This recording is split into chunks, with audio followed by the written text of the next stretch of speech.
Good afternoon. I'd like to start by welcoming everybody to today's webcast. And today we're going to be talking about an employment collaborations model for partnering staffing agencies with employment service organizations. I guess I should start by giving you a little background and history about how this program started. And it was really back in 2002 when VCU was granted a project and was funded through the Virginia Board for People with Disabilities to create partnerships between private and public businesses and to look at the, how that partnership can advance the employment for individuals with disabilities.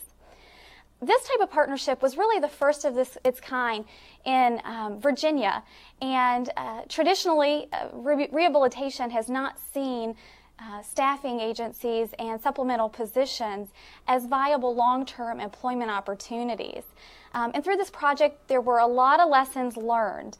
And one of the most profound realities that was seen was that 40% of the people that were being hired on by the staffing agency were actually going to work full-time for the end user. And when I say end user, I'm talking about the company that Manpower and Kelly Services and other staffing agencies are actually providing their services to. So this project really gave individuals with disabilities the opportunity to gain skills and experience, to gain employment, and really to maintain employment. That we saw that happening as well. So the project as a whole back in 2002 was seen as a success, and there were best practices that were developed, and we were interested in looking at how to further progress those. In 2002, Millie Hewitt, she was previously with Manpower Staffing here in the Richmond, Virginia area, and she coined the 4 R's to creating a successful collaboration. These R's include relationship, resilience, return on investment, and replicate. Today we're going to use these 4 R's to kind of guide our discussion, and we're going to really flesh out the best practices that are associated under each of these areas.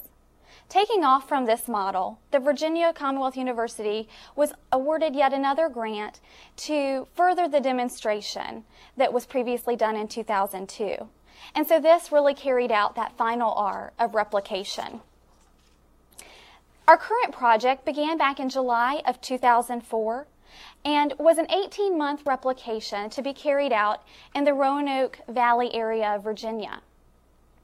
This project was actually very different in many ways from our project that was done in the Richmond area.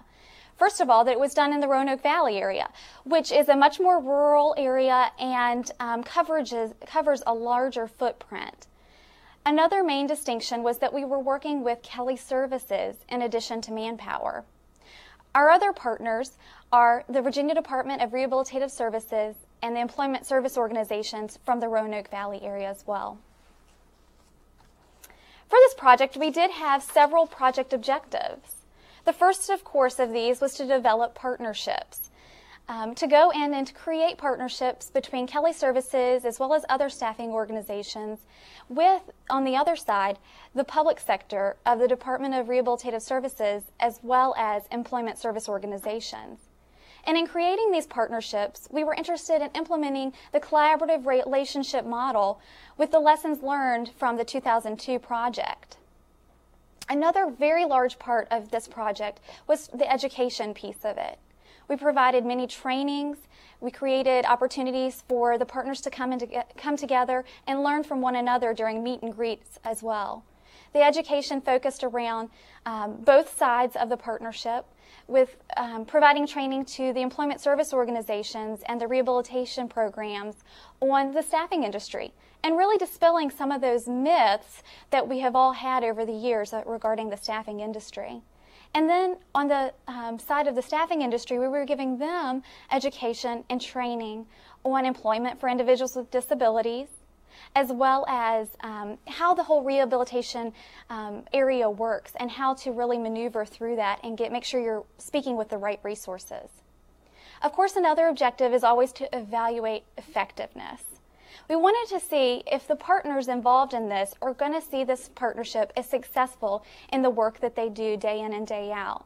We're currently in progress of receiving more information on the effectiveness through surveys and evaluations. We also had placement goals for the project.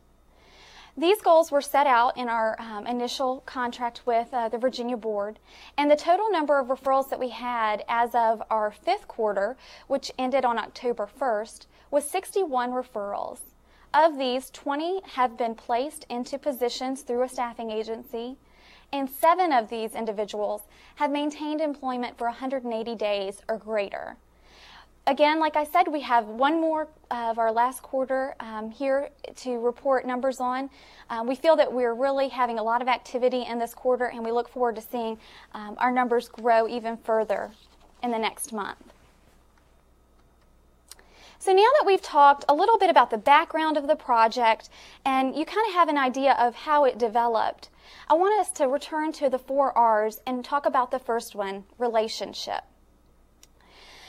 Building relationship is a key element in creating this partnership. And when I talk about relationship, I'm not just talking about organization to organization, but we're talking about individual to individual as well. Where we have seen the most success is when the employment specialist or job coach has really gotten to know a staffing representative and has built that one-on-one relationship. They have, through that relationship, been able to better understand the types of jobs that are generally recruited for from the staffing agency and the job duties that are involved in that. And then when an individual that they have seeking a job is interested in those areas, they can have a really candid conversation where the job seeker, the staffing specialist, as well as the job coach can sit down, come together, and really talk about the job duties that are required in that job and whether the individual's skills, experience, and preferences meet these job duties. And also to talk about the different types of supports that will be needed to make this individual successful on the job. To create this kind of relationship, there's several best practices that we have identified over the course of the project. And the first of these is openly and honestly addressing misconceptions. There has to be an openness to discuss the hard topics. And to do this, you have to have trust. Each partner has to feel that they can communicate their ideas and their hesitations openly.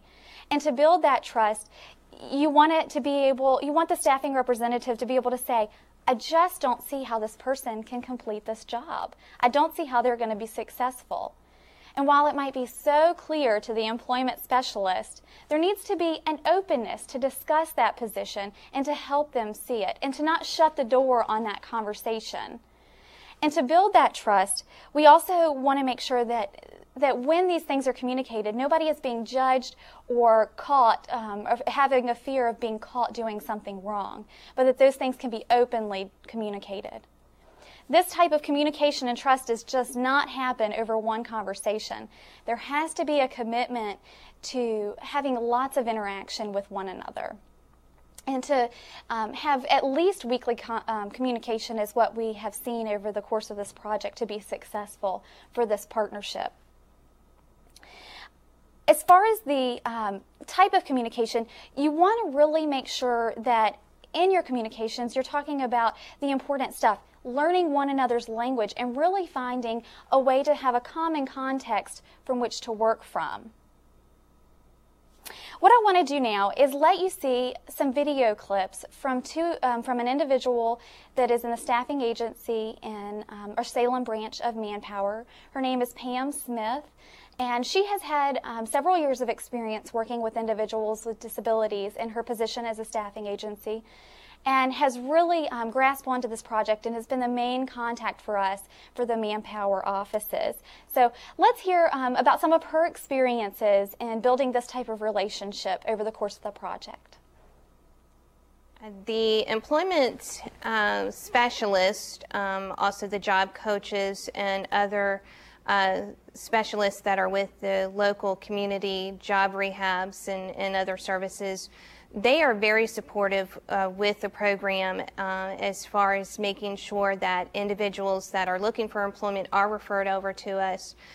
They are working together with us to make sure that an appointment is made so these individuals can get direct attention that they need to make sure they have the services that they need to either go through the training or to make sure we take the right steps to hook them up to job placement. Our relationship with the job coaches has been very successful with the communication that is involved between the two of us, and just overall support from the job coaches between our customers that we actually place our individuals with. Has been just overwhelming support.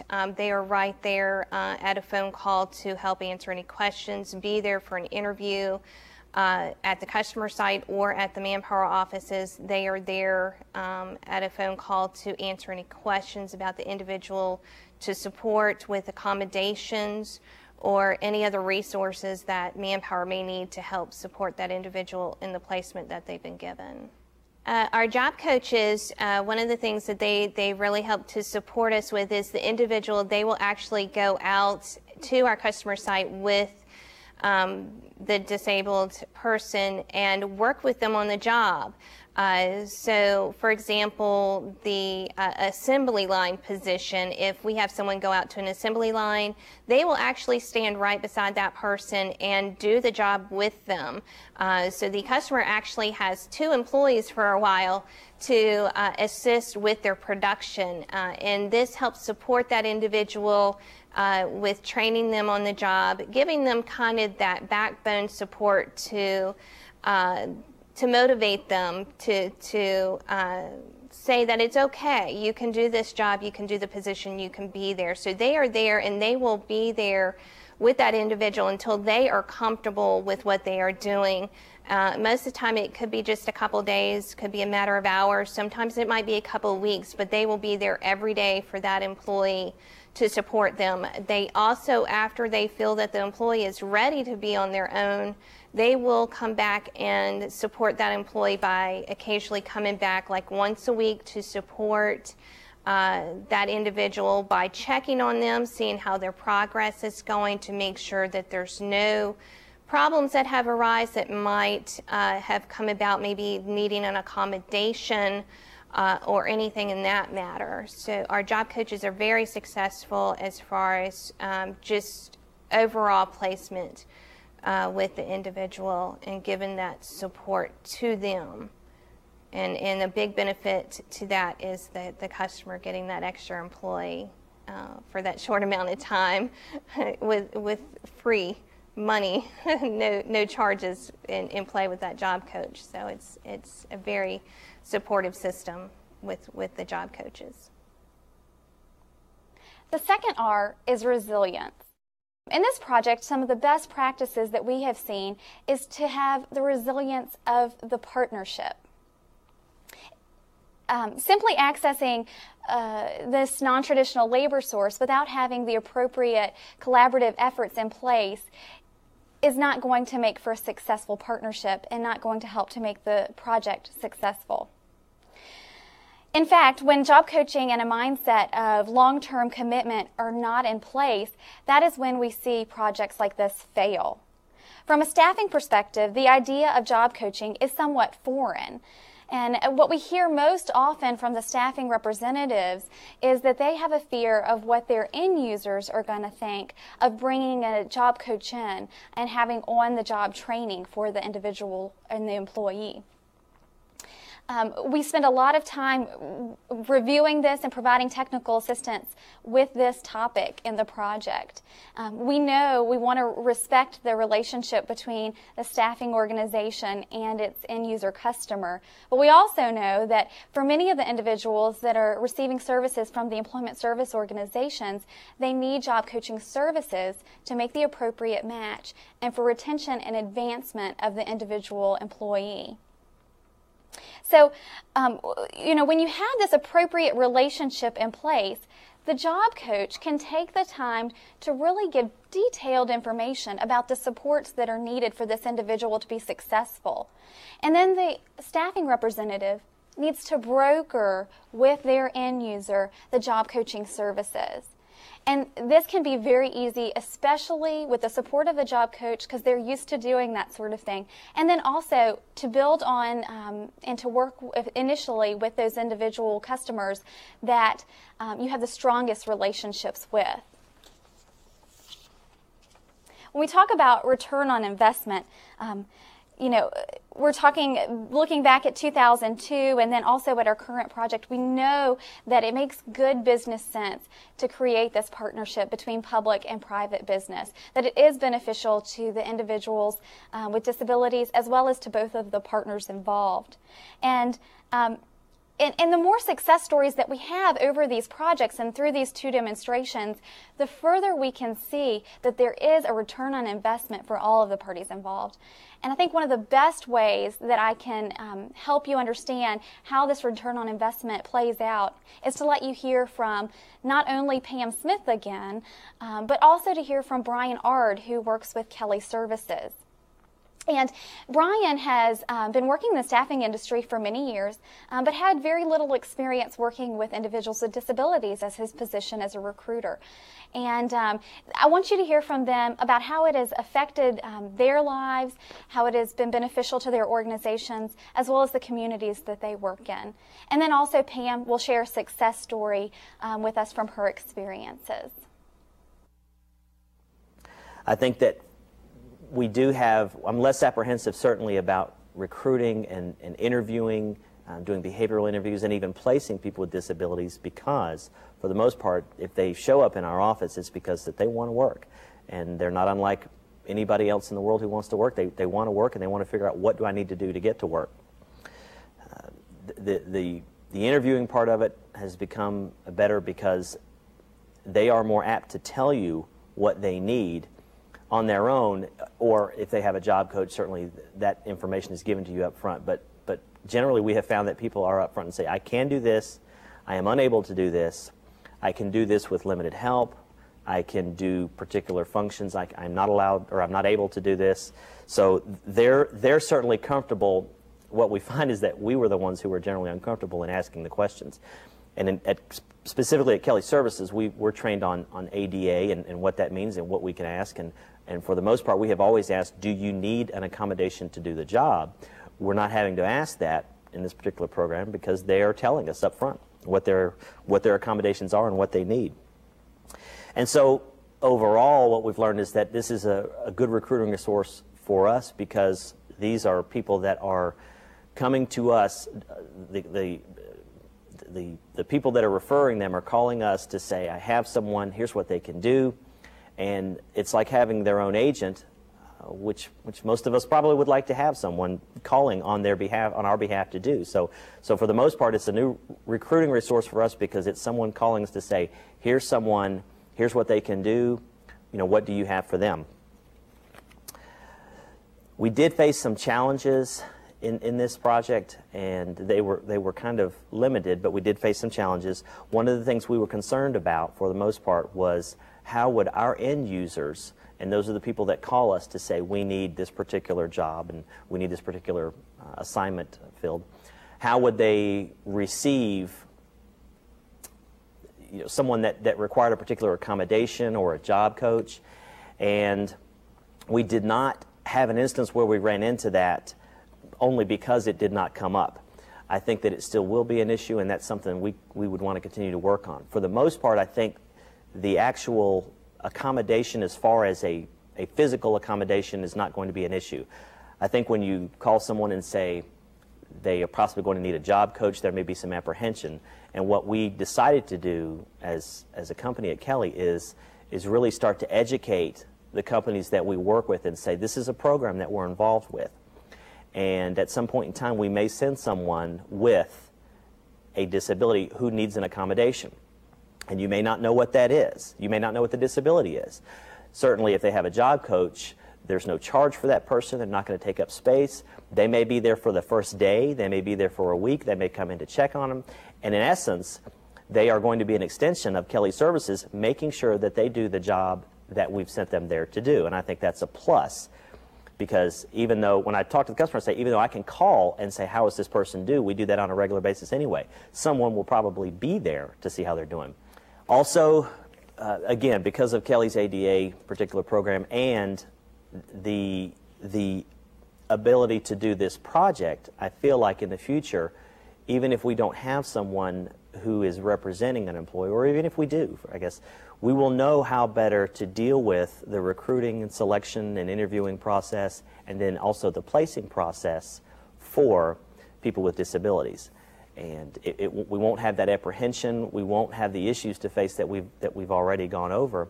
We will just be able to say what are the terms, what are the job descriptions, what are your abilities, and what type of accommodations do you need. Now it's going to become second nature to us because of what we have done before. Employing individuals with disabilities is important for the community visually. It gets the diversity out in the workplace. It shows support from that customer and that business as being a disability-friendly workplace. And that engages into more public awareness. It is also good as far as for the customer that individual works for as well, because an individual with a disability is so motivated to work.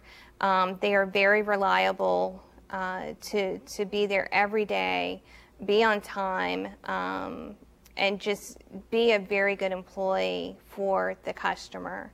So it just makes good business sense to work with these individuals, to get them placed out in the workplace. One of our success stories is a gentleman that is in a wheelchair. He is currently working at one of our local production companies on an assembly line. He was placed there he's been there about 6 months now. He is certainly able to do the job. His background was very vague as far as his abilities. He's worked with Goodwills in some of their work programs, but he's also from another country, so he didn't have a whole lot of history and background.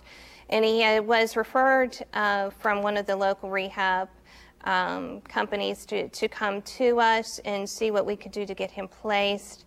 And our local production company was more than willing to get him out there and give him a try to see what he could do, and he's been very successful. We haven't had any really challenges with him. We had to make one small accommodation with our customer. Again, it was a safety concern. A lot of what we see in our area is safety. They were concerned with him being so much lower than just a person that would walk through the production area in his wheelchair, that the forklift driver may not see him. So that was a major concern for them. It almost came to the point where they were going to end his assignment due to safety issues. And we kind of stepped back and reviewed the safety concern and thought about what we could do to keep him placed, make sure that he was safe in the workplace so he could continue employment. And it came to be that all we needed to simply do was make sure there was something tall on his wheelchair so he could be seen. His ended up being a flag, a bicycle flag. It was just purchased at a local Walmart. And that was just what we needed to be alerted to his presence anytime he traveled through the production area, to make sure he was seen. And he has been there, as I said, for about 6 months now, very successful in what he is doing. He's been so good at what he's been doing. He hasn't been in any type of layoffs with the company and any of their slowdowns. So they are very proud of what he's accomplished, and they are continuing his employment with their company at this point. I'd like to share an additional case example with you where we really saw another success story. And this was provided to me from Kathy Greenan from DRS, as well as Terry Burgeon with Career Support Services. And we're going to talk about Jane. Jane had very limited skills and experience before entering into the project. She had worked as a hostess for a local fast food restaurant and had some other volunteer experiences as well. she went into the staffing agency and was registered through their whole process, assessments and all. And the very first day, she was actually placed into an employment and was able to go to work that very same day that she registered with the staffing agency. After several weeks, the employer, as well as the staffing agency, started to notice that she was having trouble with time and attendance as far as being tardy to work and being tardy when returning from breaks. She seemed to be really focused on having her makeup done properly, and she really wanted to wear jewelry, which was actually prohibited as this was in a manufacturing environment. She had desired to work in a manufacturing environment, but probably didn't realize that that was going to be one of the limitations of working there. It got to the point where they really were looking at having to terminate her from that position. And what happened was that the staffing agency brought back in the job coach. That's a really essential piece to this case example. That the job coach was brought back in to discuss why this was not working. Again, we don't see the door being shut on this individual, but we see the individual being given an opportunity to understand better why this didn't work and develop plans for finding something that would work better for her. So Jane she did end up leaving that position where they were in the manufacturing environment and actually started working for a company through the staffing agency as well that created beauty projects. That's what they developed. It was, again, a manufacturing environment, but a totally different focus and a very, very different working environment that really, it worked on her passion and what she enjoyed in life and the things that were important to her, and also provided a much more structured environment that was useful for her with this issues with time and tardiness. So it ended up that just a change in environment really made all the difference. And I share this example because I think it really shows how a collaborative partnership is necessary to make this work and to increase the employment for individuals with disabilities. So we're to our final R, replication. When we are talking about replication, we look back at our two projects, the one in 2002, as well as the one that we're currently getting ready to finish up here at the end of December, and we see that this is clearly a successful model. And this needs to be carried on, and more best practices need to be developed, and successes need to be shared business to business. So there has to be a long-term commitment to creating these collaborations and partnering, and continuing partnerships is really the key.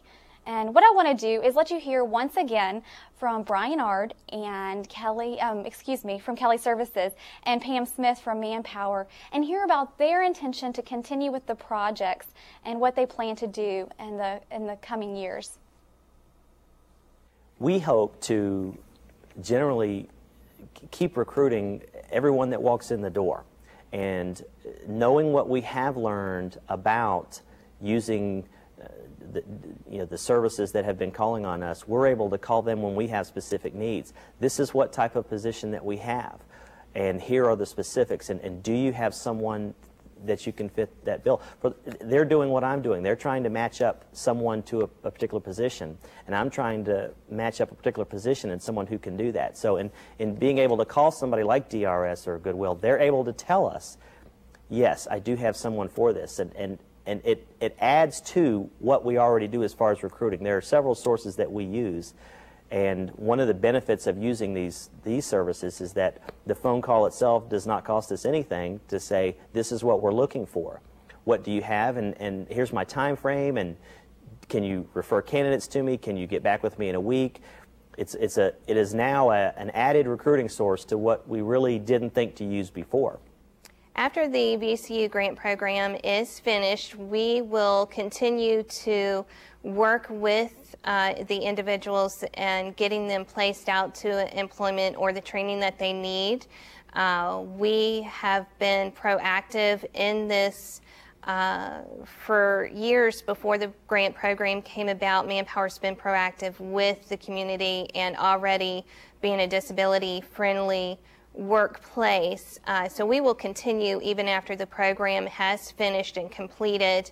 I think the program has made it, brought more awareness to Manpower being a workforce-friendly employer than it ever has before. And just the relationship bringing forward with the local rehab agencies, with the Manpower offices, has been what has been important from the VCU program. That has been what's brought out from the program. It's just building that relationship and having that become such a success in the community is getting that relationship started. So I hope that that will continue with the rehab services.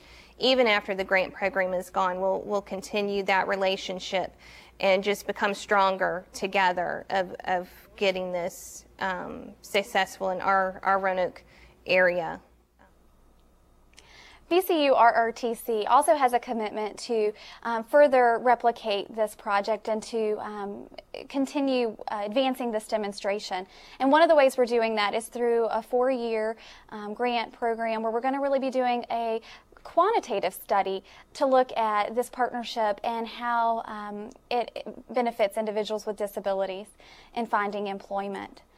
I want to thank you so much for joining us today. It was my honor to host this webcast, and I look forward to talking with you in the chat room and answering any questions that you might have. Have a wonderful